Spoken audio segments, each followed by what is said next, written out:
Thank you. Good afternoon, everybody. Welcome to this Tuesday's Postgraduate Support Group meeting. I'm Lenny Liebenberg, and I'm very happy to be hosting this session as part of the UKZN Postgraduate Academy. Welcome to anyone returning or any new participants. As always, these are very, very informal sessions, and they're meant to be very interactive. So please feel free to place any comments in the chat box or any questions there as well. Use your reaction icons, your emoticons, when you feel like you're wanting to express any thoughts or emotions in a constructive manner, of course, in keeping with the informal and supportive nature of these meetings.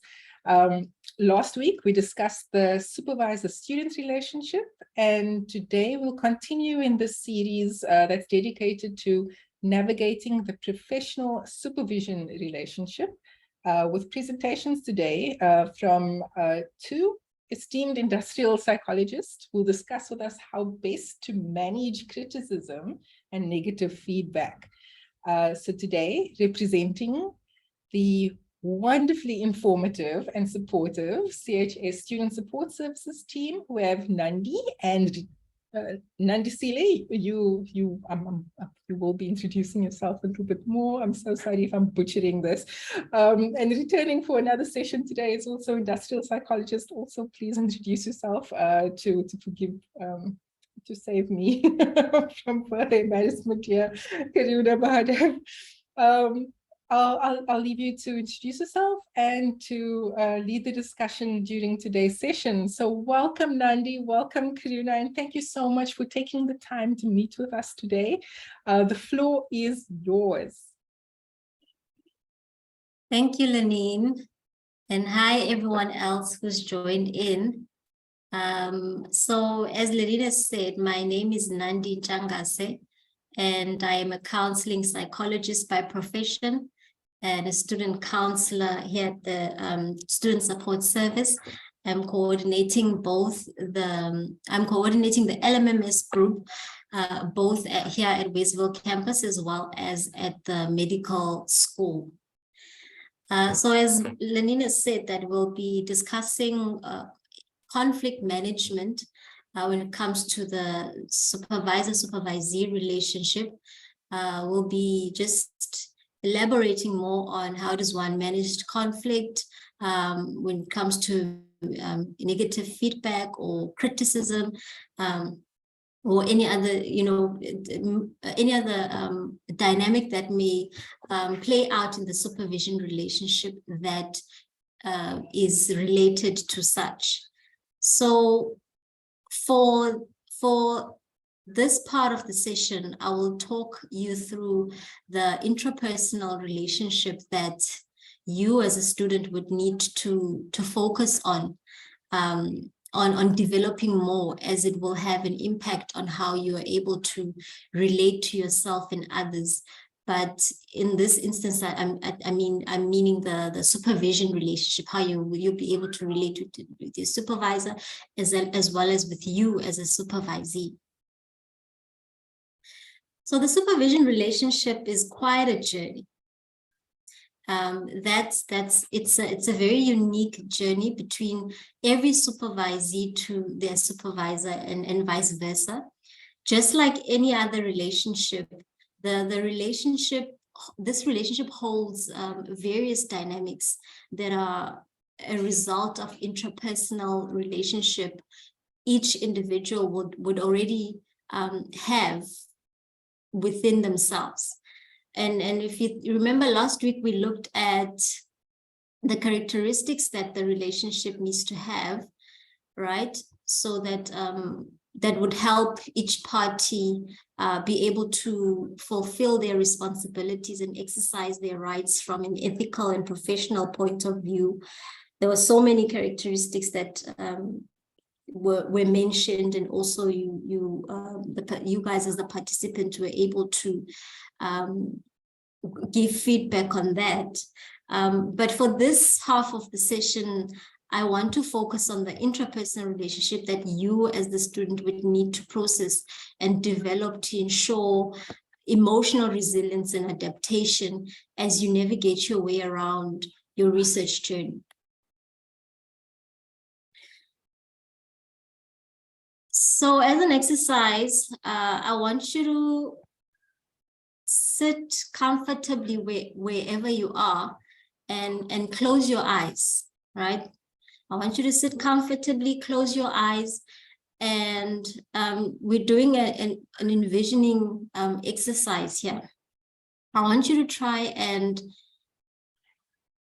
imagine yourself in two parts: your previous self before postgraduate, as well as your current self now as you're doing postgraduate, right?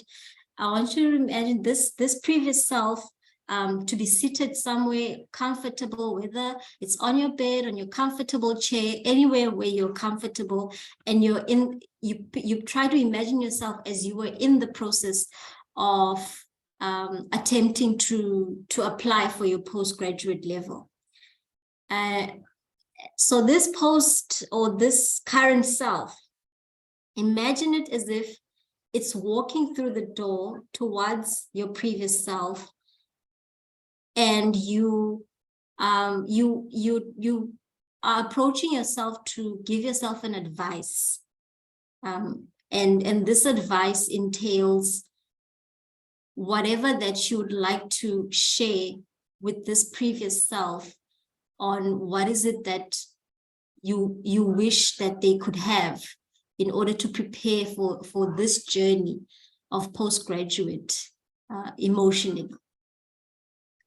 Okay, I'll try and give you just about, I think 5 minutes for the sake of time. Imagine yourself, you're giving yourself an advice, and knowing what you know now so far, what advice would you give the old version of you to prepare for this journey emotionally?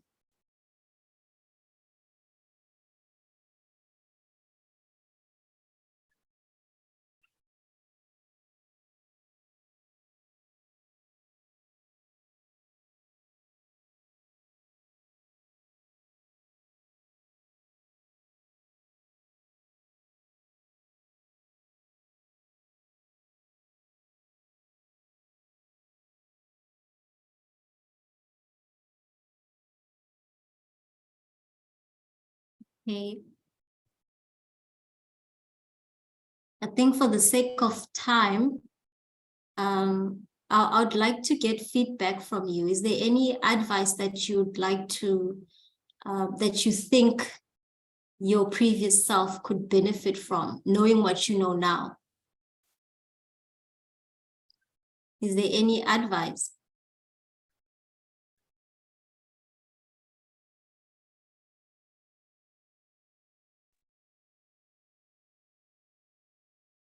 Yes, Karuna? If I may. Someone else, Lenny, yes.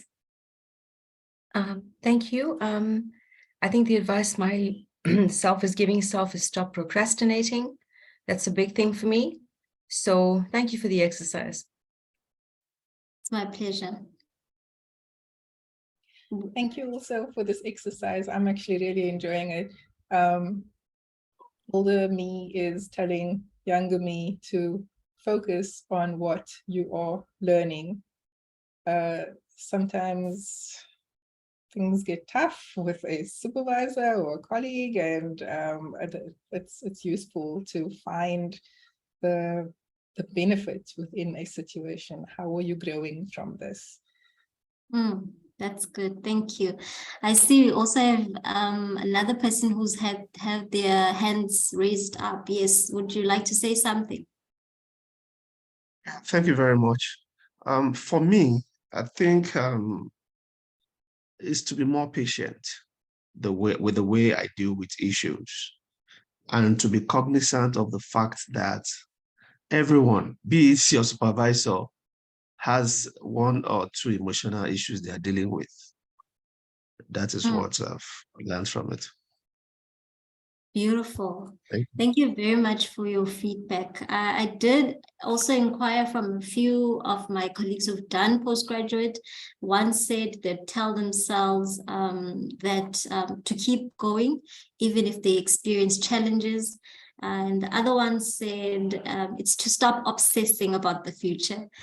So yeah, I think there's quite a lot of things that I think, knowing what we know now, we'd go back and be able to tell our old selves, or we can even share with those who haven't began on this journey. And I think it's also just to help us build on our own resilience, even with now, on whatever that we're experiencing. I see Elliot also has something to say. Thank you very much. What I would like to say is that what I would tell the previous Elliot is that he must now learn to set limits for himself, because in the past, the supervisor was very strict, and Elliot was able to keep up to date, to work hard. But now the supervisor, is relaxed. So things are relaxed. And I think in order for everything to go well, I think one needs to be very much committed and set limits as to what should be done and what should not be done. Wonderful. Thank you very much for that, Elliot. Thank you. Okay, so research journey is not a linear journey at all. Okay, there are a lot of ups and downs, wins and fails, all to usher us into success.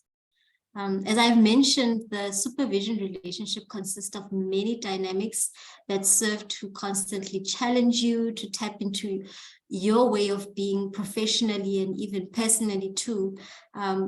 It's where you basically constantly finding yourself going through a process of learning and unlearning, ranging from the lifestyle changes that you'd have to alter, to personal development, such as developing effective communication skills, learning to manage your emotions when there's a misunderstanding, developing growth in self-confidence and self-efficacy, and I think most importantly, learning to manage your own thought processes as it can influence, as that can influence the way you're able to deal with challenges, and also how you look at your own reality, right?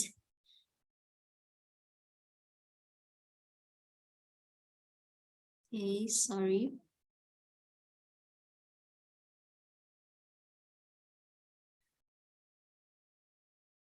So greater self-confidence allows you to experience freedom from self-doubt. I think these are so in order to be able to have a good intrapersonal relationship with yourself, right? So that can further impact how you're able to have an interpersonal relationship with your supervisor. You ought to be able to have a well-regulated self-confidence, self-efficacy, self-esteem, all of those things. You ought to be able to work on developing such things. And we do, as student support service, we do assist in helping students develop in such areas. So these are the things that I'll be now focusing on and unpacking more, so that you can understand what are the benefits of developing such, and how are you able to further progress more in your research journey. So like self-confidence allows you to experience freedom from self-doubt and negative thoughts about yourself. It allows you to experience more fearlessness and less anxiety about the present and the future.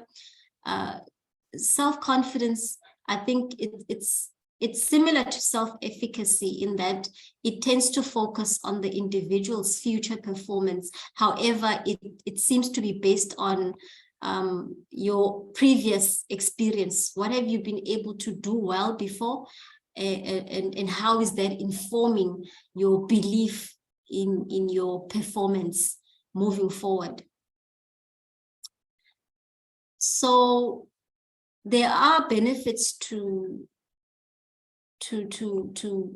having self-confidence, and I think this also begs the question of what hatches first when it comes to self-confidence. I think for some they may say that is it first the self-confidence that you'd have to develop first before you are able to then perform well in your research journey, or is it you having to develop all the skills and resources, and then you're able to feel that you're able to have your self-confidence is able to be greater, impacted positively?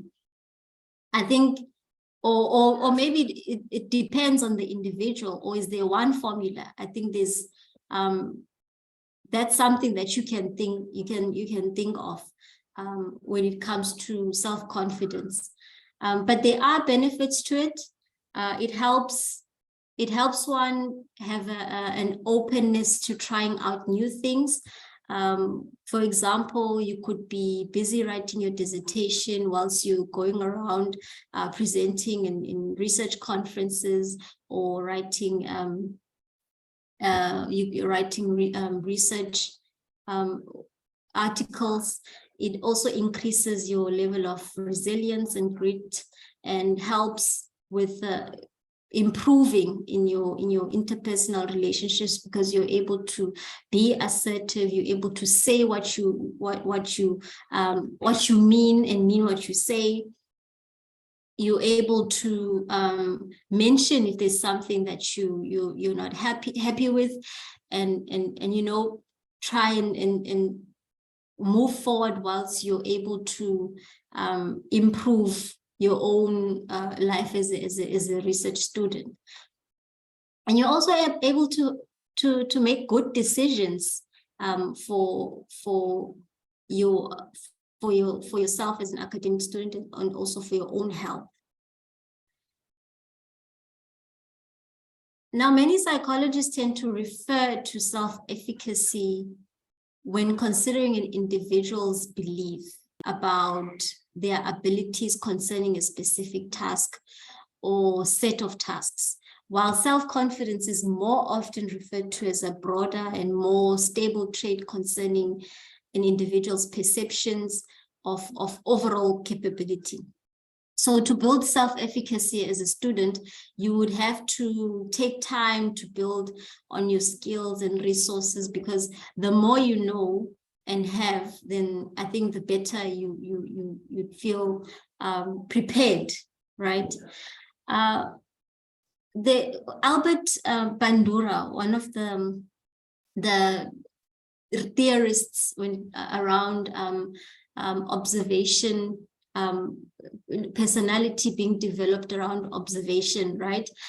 He came up with the theory of self-efficacy, and he's saying that to build on self-efficacy, there are 4 steps that one can be able to reflect on or look into. So the first one is in active mastery performance. So that's when one would be looking at what are the previous tasks that they've been able to perform well, and how can they inform their belief system around even newer tasks, not just current tasks.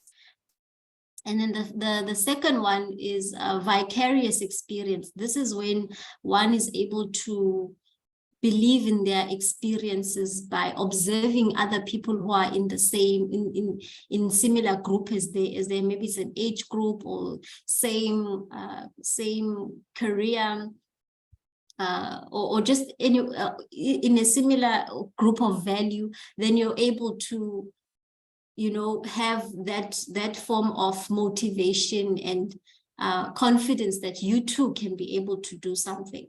And then there's verbal persuasion, which comes from the affirmation and encouragement that you'd get from other people. And I think, of course, even with yourself as well. What are you telling yourself, or what are others that are around you in influencing you to tell yourself around your performance? And then the physiological arousal would rely more on the physiological reaction that you'd get from any task or challenge that you are faced with, and how do you make meaning of it? For instance, if a supervisor responds with negative feedback that you would have to review, how do you view that? If you're seeing it in a state of, or in a sense that, oh, this is probably, it's too much for you, or or you're not sure if you're going to be able to handle it. So I think it also relies on what are you thinking, because emotions are informed by your thoughts, right? And then your behavior will then be impacted by such. So I think if you're telling yourself this is going to be a lot, it's going to be a lot for you. You hate too much.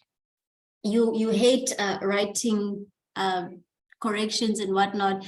Then most likely your physiological response would be,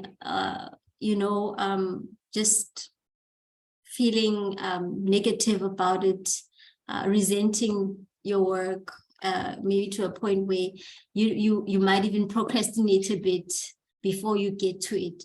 Whereas, let's say if it's a positive response, you're feeling like, okay, this is a good challenge. Maybe it'll help me get to know new information. Then that could also influence how you're better able to make meaning of this challenge that you'd be faced with, right?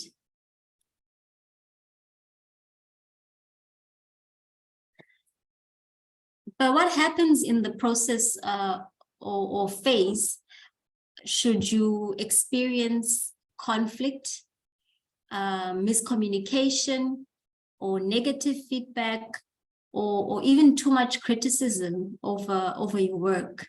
Like maybe, for example, let's say your supervisor is taking too long to respond to your draft.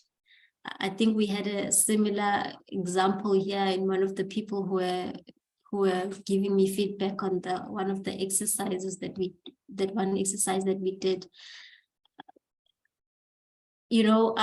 So like with that example, and then I think there was also this last week example that we had of a supervisor giving too much negative feedback, and for whatever reason the student is not feeling so well about it. I think it can be quite demoralizing, right? It can challenge all these personal development or emotional resilience and adaptation that you're trying to build on internally. But there are ways in which you can be able to navigate or manage conflict or the incongruency in the supervision relationship. And I think Karuna will be the one who will be able to tell us more on these ways of managing, right? But before we move to Karuna, there is another exercise that I wanted you to do. We don't have to give feedback now, but I think it would be beneficial for you to do it, since we're talking about, for this section, since we're talking about building on your how you're able to develop positively when it comes to your intrapersonal relationship. In a piece of paper, on one side, I want you to write, like, try and write, where are you now in terms of your progress? Where are you now in terms of your progress? And then what resources and skills do you have currently? And then on the other side of the paper, I would like for you to write, where would you like to be next, right? And you can make it short-term goal or medium-term goal. It doesn't have to be a long-term goal. Where do you want to be next? Where do you want to be next? And what resources do you, and skills do you want to obtain? I see there's some messages on the chat box. Yeah, that is a message from me, Nandi. I was just double checking whether you'd moved slides, because we're still sitting on the expectations versus reality slide. Okay, let's see. I did not, I am moving slides. Let's see. Let me try and share again.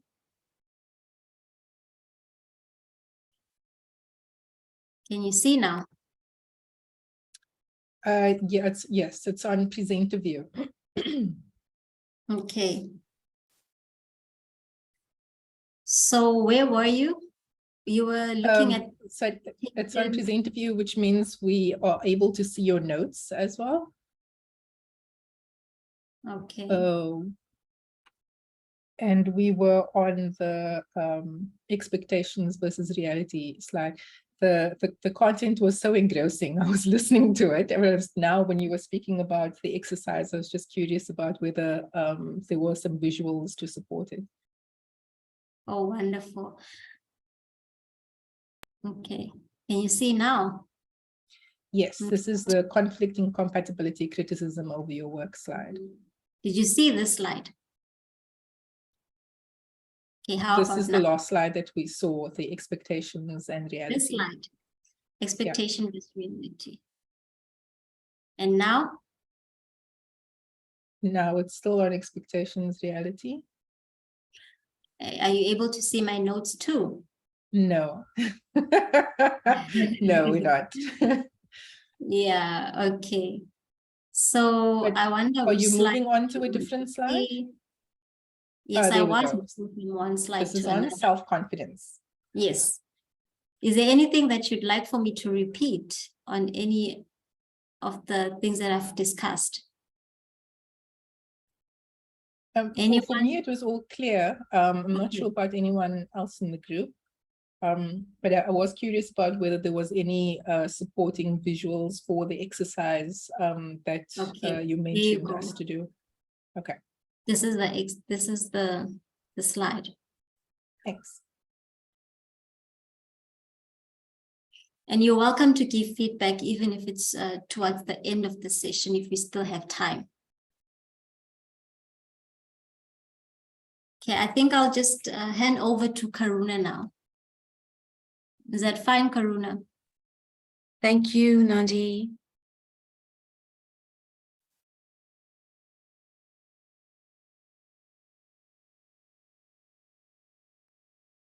Thank you, colleagues. I'm going to be sharing my slides with you.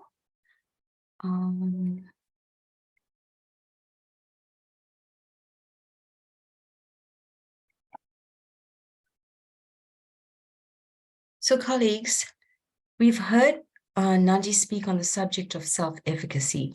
And one of the wonderful things about self-efficacy, if I could just move this for a second.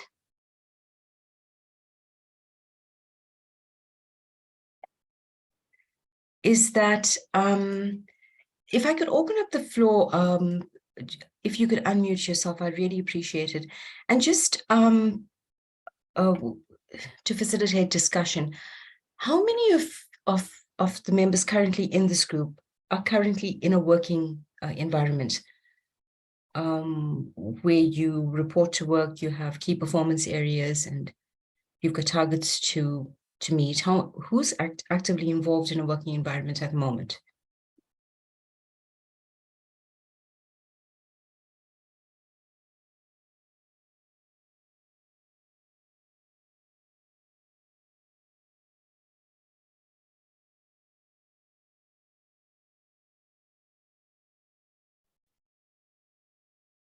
So that looks like 3 so far. Sorry, I can't actually see any hands raised. For those of us who have raised a hand, thank you, Prof. For those of us who have raised a hand, would you mind telling us about your journey at work from when it started? Does anybody want to share?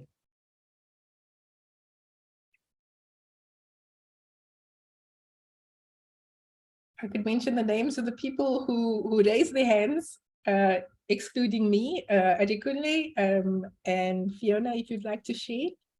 Sorry for putting you on the spot, if you're comfortable. Okay. I'm going to be very brief on this. I'm going to say yes, I'm going to be very brief. Yeah, you see, for me, I work as a lecturer, and at the same time, I supervise the dental students in the clinic. So imagine going to lecture, preparing lesson plans, and supervising students in the clinic on every day, on each day. You know, it's quite hectic for me, and in fact, so hectic that I'm only chanced working on my then I was writing my protocols. I was only chanced to writing my protocols only in the evening. As by the time I get home at 4, and I'll sleep for 2 hours, then at like 8, I commence.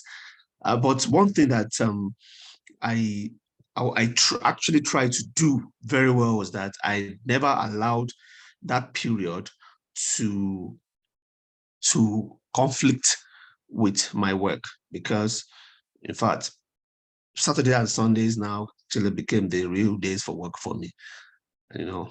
So because no one really complained, my boss never complained. My boss was even surprised when I told my boss I was writing protocol for my PhD. So I think I was able to manage it quite well. Thank you. Oh, that's brilliant. Sounds like a hectic day. Thank you for sharing. Thank you.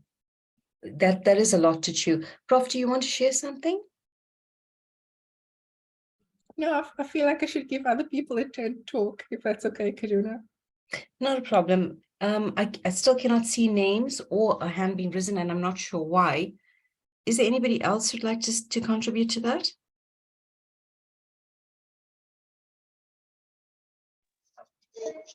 Hello, it's Fiona here.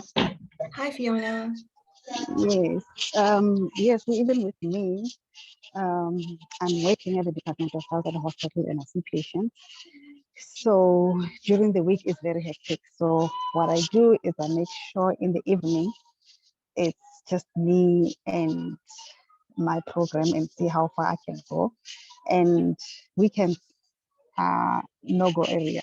I just schedule my time for schoolwork, and where possible, I can squeeze in here and there. This is my second year now. So it's difficult when you're working because you just have to work from 9 to 5.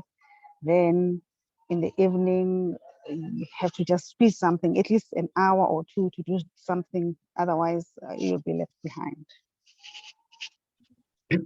Excuse me. Well, Fiona, thank you also for sharing. It seems like you've got a lot to juggle. I'm getting that because you're not graduates in a traditional university environment, and you're obviously juggling work as well as your home life, as well as your studies as well. That's a lot to be able to manage effectively, while at the same time being pleasant and polite and having all the interpersonal skills as well. So thank you for sharing. I can only imagine how frustrating a day must be. So I'm assuming that some of you are also in a position where you are supervising work. And the skills that we learn from these are not only for our own growth, but we can also start practicing all of that effectively whilst being supervisors to others. And it's such a glorious place to be able to share knowledge. but how we share knowledge either makes or breaks the student. So the purpose of this workshop is effective conflict resolution. Although we pressed for time, I would hope that you have some takeaway from this. There was a pre-assessment that was given last week and distributed via Prof, for which I'm very grateful. Thank you, Prof. And this little session is actually based on the feedback from that. It was a quick assessment. Okay, sorry. Your learning outcomes from this would be able to identify the position that you assume in a conflict situation at the moment, know what the 5 basic conflict handling styles are, not only within yourself, but also with the people that you're working with. So if you're in a supervisory position, you'll be able to tell how your learners or participants of a group are handling conflict. So you become more aware both for yourself and for others, and possibly learn how to effectively deal with this. The quiz that was given, or the survey that we had given through, that was online, had 15 items or 15 questions. You'll note that I've color-coded them. They're not like this all the time, but I coded them because each color is directly linked to a particular type of conflict management. So the green is collaborative, whereas the blue is compromising.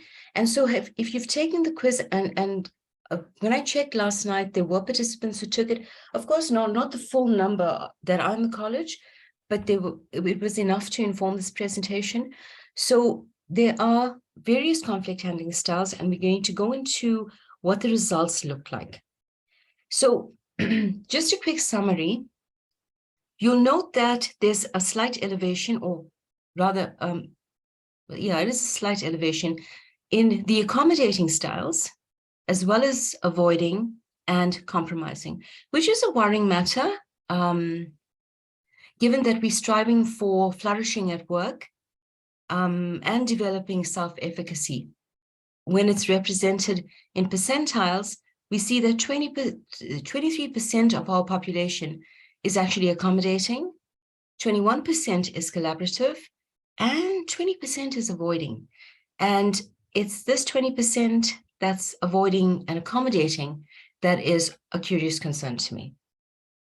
So we have 5 ways of handling. Traditionally, people, research has come up with 5 ways of the way we deal with conflict. We can do it by being accommodating, avoiding, compromising, collaborating, and competing. Now, I'll have you know, colleagues, that collaborating is, in modern psychology, the most effective way of flourishing within the organization. And that comes in 2 parts. Nandi has spoken a great volume on building self-efficacy.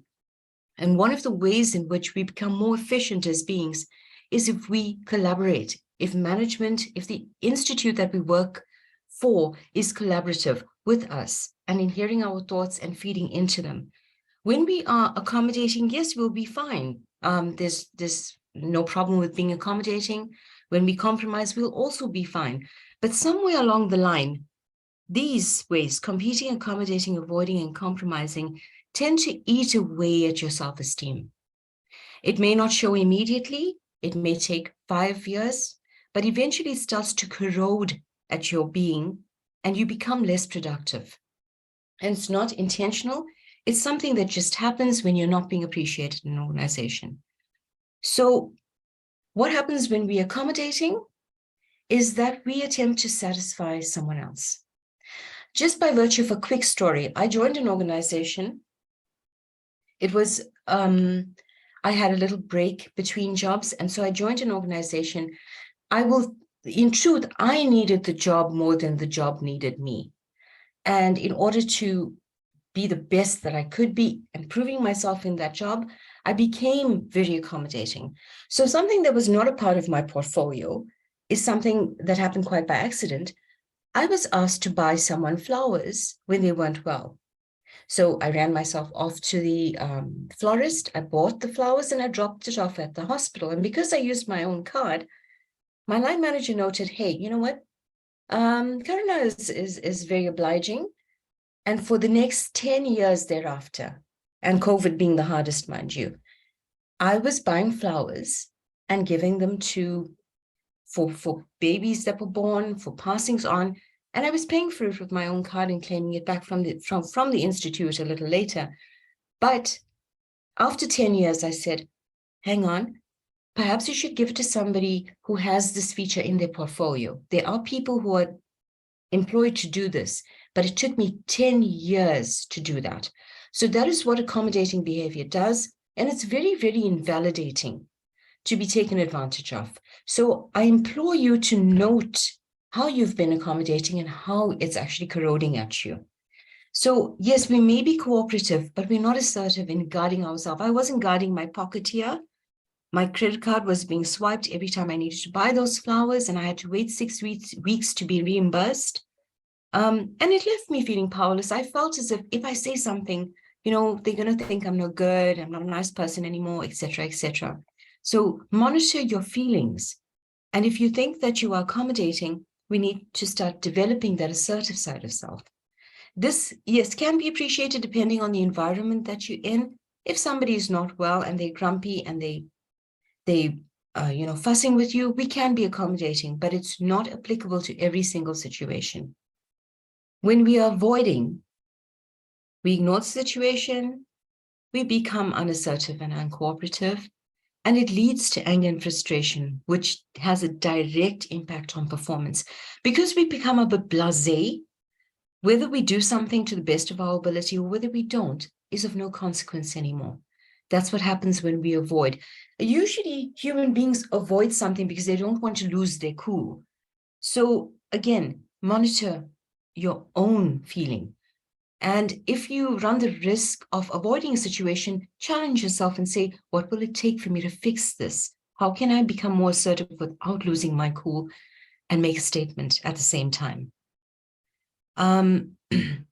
Some advice, if a situation is trivial, yes, please do avoid it by all means. Nobody faults you for that. Competing is a tricky one. Yes, we are supposed to be competitive in a work environment, especially if you've got teams and targets. Depends on the organization that you're working for.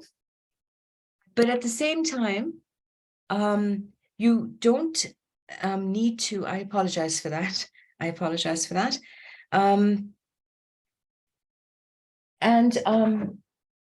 Let me just place that away from me. I'm so sorry.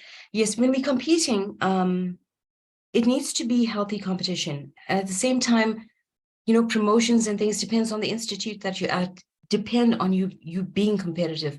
But take a position in how do you want to be competitive? By putting someone else down, or really by virtue of your own tardiness, the way you work. It's very easy to put someone else down, make someone else look bad. And it happens in every organization where others try and put you down to make themselves look good. Be mindful of where you are and who you want to be going forward. Compromising is not half bad. You'll find this in unions, you'll find this in meetings. Compromising is almost there next to being collaborative. But again, it leaves a void in that you don't always get what you want, but you're meeting someone halfway. Now, also, I invite you to think about the number of times you've compromised, which then tells me that perhaps management is not really on your camp. And perhaps the topic for another day would be types of leadership, because I was privileged to have a leader who used to come in and ask me, what can I do for you today? She adopted a servant leadership position, and her role was to facilitate my work. So leadership also has a lot to do with it. If you're a leader, you can choose the type of leadership and how much of compromising, whether you want your staff compromising or whether you want them to be collaborating with you. We all take positions in that, so you can decide what your position is going to be. Collaborating is the most beneficial to your soul. It's nutrition for your soul. Here, and if I could use an example, the United Nations, the UNDP, has a program which is called, well, most of the UN works this way, is where they go into community and they have a slight idea as to what they're going to do in terms of an intervention, but they don't force that on anyone else. They sit, they discuss, and they integrate all of those ideas into something that works. And that's what collaborating is, where you felt heard, where your ideas are noted, and you feel like you belong to something greater. And ideally, when it comes to flourishing, collaborating is the most effective way of doing business. Now, I'm not sure why the slide decided to time itself this way, but you know, again, Nanji discussed self-efficacy. Self-efficacy, again, is your perceived version of whether or not you are good at doing something. Now, you as professionals, whether supervisors, doctorates, PhDs, you are soon to become subject matter experts. And when you're there, nobody's going to take that away from you. You have your skills, you have done the research, you know what it is, it's your intellectual property. And in the midst of all of that, your self-efficacy starts to grow. When you do what you do and you do it well, you have a higher level of self-confidence. So your arguments, therefore, can be less destructive. You would obviously look for constructive arguments because you think so highly of yourself. That is what self-efficacy ideally means. So if anybody wants to learn more about self-efficacy, I guess the SS team can work more on the subject of self-efficacy and how we can become better at what we do. Usually self-efficacy is self and part organization where training, etc. is given to you and you become better at what you do. You have mastery over the subject, over tools, over anything that defines your work, but also defines you as a person. So here we have a destructive argument on the left-hand side and constructive argument on the right-hand side. Colleagues, I invite you to think before you react, because as soon as we start reacting, we either going in for a win-lose situation or a win-win situation. So you have to decide where it is that you want to be. And sometimes it's so much easier just to lose your cool and tell somebody what you're thinking. But remember, you have to guard yourself and the reputation that you create, you're creating, and who you want to be for the rest of your life. So there's just a little model to share with you. It's called the EFNC model, and the mnemonic that goes with it is even fish need confidence. And I'm not sure if you've heard about this one, but it tells you to reflect on the event, the feelings, the needs, and the consequences of your discussion in order to improve conversation. So when you're having a talk with your boss or the CEO or even your students, say something is happening, you speak of the event. So we don't add more than is necessary. You keep it to the point and speak of the event. Acknowledge how you're feeling. So I'm feeling as if you've dismissed what I've said and we've done something else. Speak about your feelings, take responsibility for them. Of course, we don't want to appear to be these unstable individuals. We take responsibility for the way we feel. Speak about the needs that will be serviced if you are heard and the consequences of it if you are not. So if you're asking for training, one of the things to do is, please, can I receive that training, because I believe that students will benefit from it if I have the skills.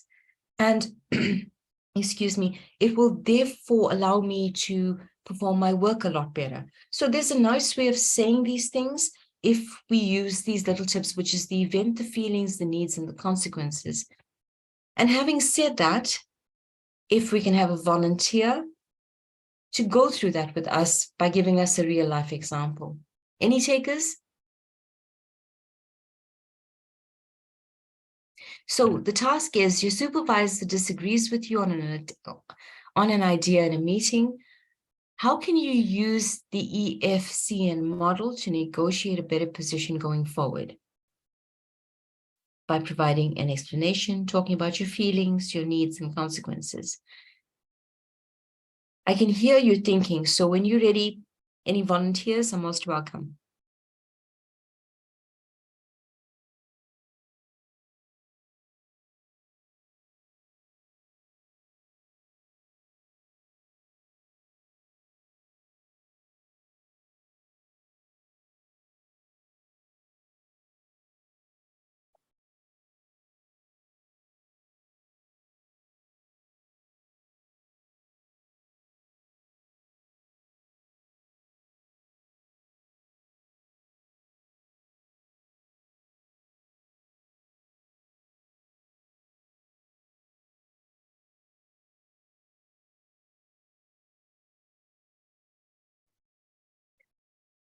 Can I have a volunteer?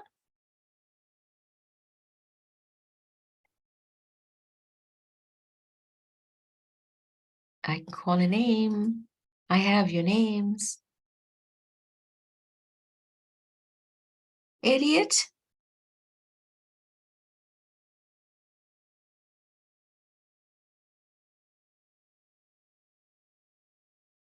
Yes. I will try. Thank you. So the issue here is that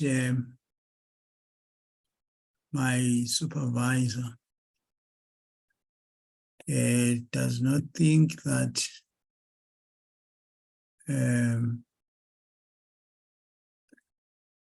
the issue that I have raised is relevant to my work.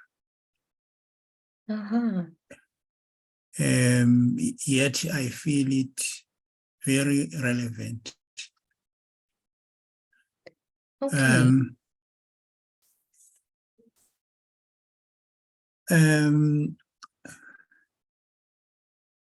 But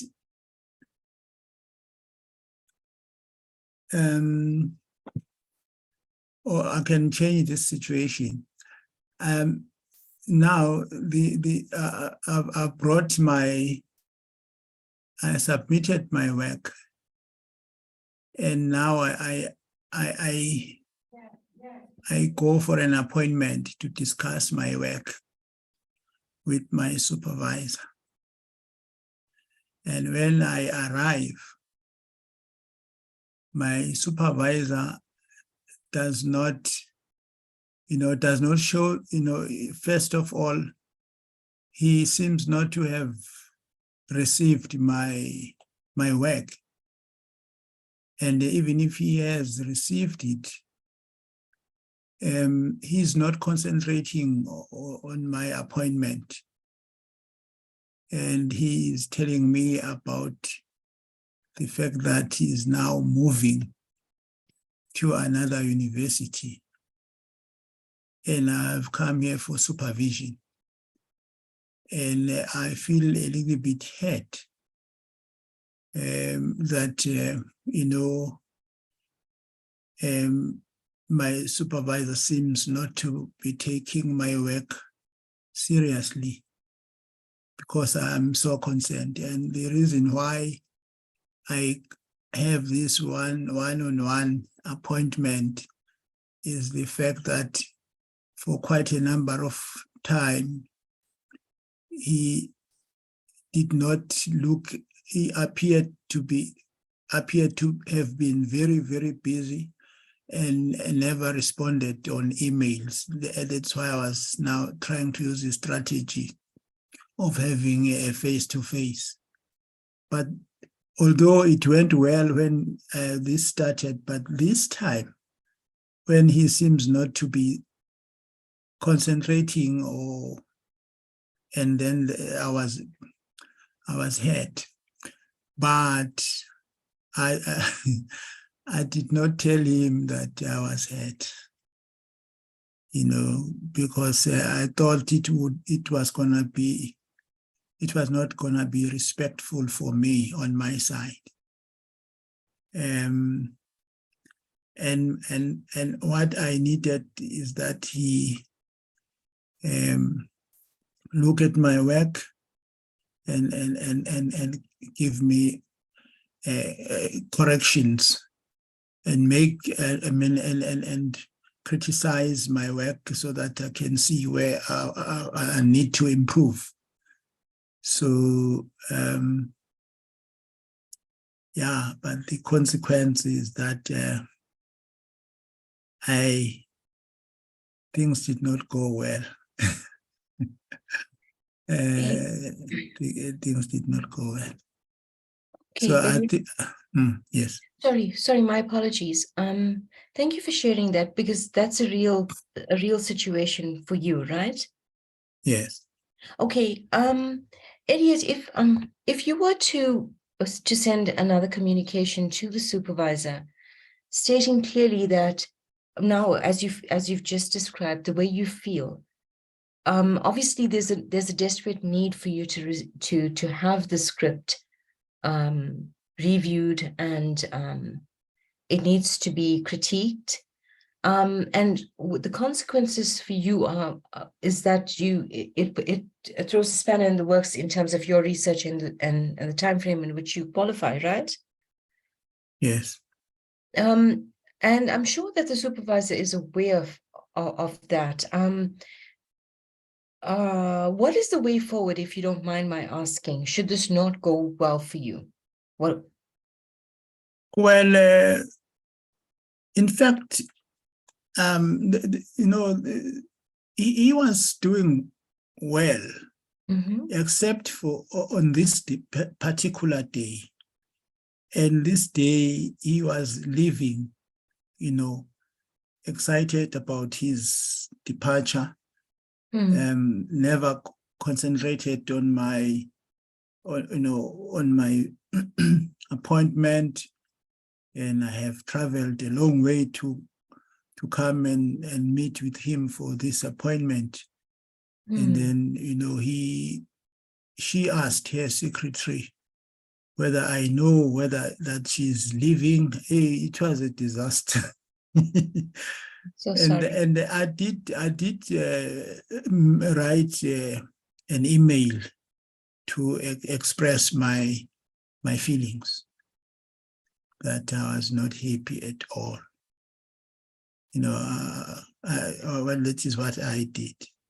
But it was really very traumatic not to be, for someone not to pay attention, to take your, not to pay attention at all. And there was another student from overseas who came, and it was a bit painful for me, because the other student, he did pay attention and everything was well, and then the student was going to start collecting her data. And I thought maybe, he didn't look after me very well. So that was just an experience. So the consequences were that I had to start afresh and look for another supervisor, and I had to, he wanted to identify another supervisor for me, but I really lost trust. So I ended up joining another field, a new area, but that was not very bad for me. Okay. Because my knowledge could be applied in most different fields, whatever I wanted to do. So okay. it's good. Yeah. Oh, okay. So that's eventually you succeeded in getting another supervisor. Okay, that's a good story, Elliot, and you handled it nicely. You were quite graceful there. Well done. Thank you. Thank you. Thank you for sharing. Is there anyone who would like to add anything to that? Because this concludes this presentation. Perhaps you'd want to just, if there's any questions. Yeah. Yes, ma'am. Hey, Karina. Wow. There was quite a bit of information to digest from both of these sessions, and very useful for me. I'm usually selfish about these things. I'm very curious about this managing styles. It's new to me, and I feel kind of bad because I am a supervisor and I should know more about my leadership styles, my management styles as well. My question is about how do we encourage a supervisor who is clearly not somebody who has a collaborative style. Let's say you as a student do have a collaborative style and would want that to happen. How can we encourage a supervisor who has, for example, a competitive style to rather have a collaborative style to suit, you know, the needs of your development? How do we do that? Is that for me, ma'am? Yes. Okay, so if I understand you correctly, what you're saying is that you as a person have that disposition where you want to collaborate further, and then the recipient on the other side of that does not want to engage any further. Is that the situation? Yes, yes. I mean, sometimes you see this within student-supervisor relationships where the way the one person deals with people and conflict is very different to how the other is comfortable dealing with people and conflict. And that's that can start a whole a war. How would, let's say, the student encourage the supervisor to have more of a collaborative style, since you did mention that's the goal? Yes. May I ask, what is the, when we interact, is it just one-on-one, or are they meetings, or how does it take place? In general, it's usually, well, for me, it's one-on-one, my supervisor and I, or my students and I. I know that there are situations where there would be a group meeting with a supervisor, but I think more often than not, it's individual. Okay, Prof, I think I brought this up in a previous the previous session on how to connect, and I know it's pretty basic. Excuse me. Would you be open to finding common ground? If you were to select something out of your supervisors, the things or you know, niche qualities that they have, can we build on that to maybe open up discussion further? Is there something that they do that's unique to them? Would they like talking about them? You see, also it's personality. They could have just have a reserved personality type. And the question then becomes is, how do you get somebody who's reserved to actually talk and contribute? I would be tempted to ask what methods you currently used or how you commonly go into that discussion. But if you were to literally throw the ball, you know, we do this in group facilitations where we hand it back to someone. What would the topic of discussion be? Say, if you were to make him or her the focus of the attention in that discussion, how would they respond to it? I see what you're saying. I think that what I'm realizing is that within academia, at least for me as a basic scientist, people are central to everything, and understanding how to work with people is incredibly important to get where you need to be. And there's so much more that I need to know in order to do that well. Look, I'm very grateful for these sessions and for the messages that you've shared today to help me through that. I'm sorry, Unan, you had a question? Your hand up? Yeah, good afternoon. Hi. I just wanted to ask you if I pick up that our relationship as a supervisor and supervisee, it's getting dented or it's becoming sour in one way or another. And then I realized that I'm a little bit far ahead with the project, but now I can't leave the supervisor that I'm busy with, though we are not in a good relationship, like what was happening with Elliot, that he ended up changing the field.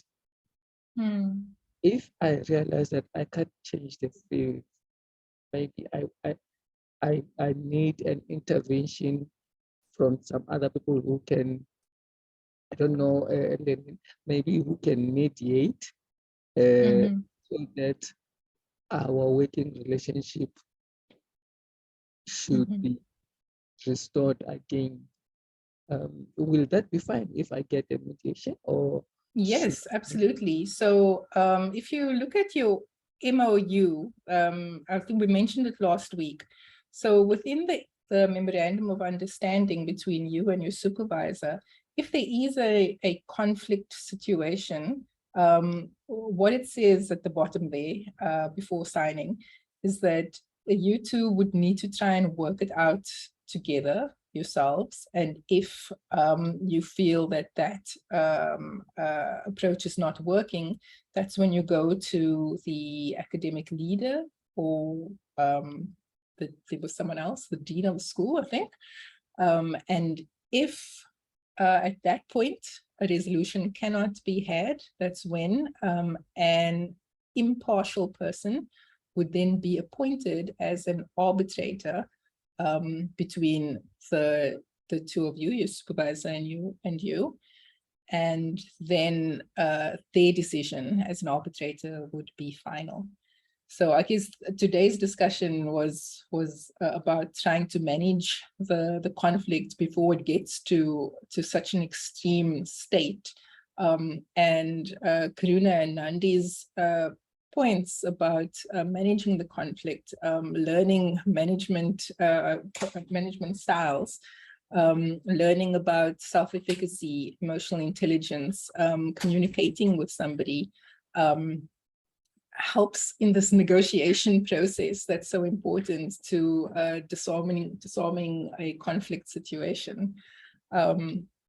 And I hope that the content was useful, in addition to last week's session on the MOU and other important aspects of the student-supervisor relationship. I hope that helps you.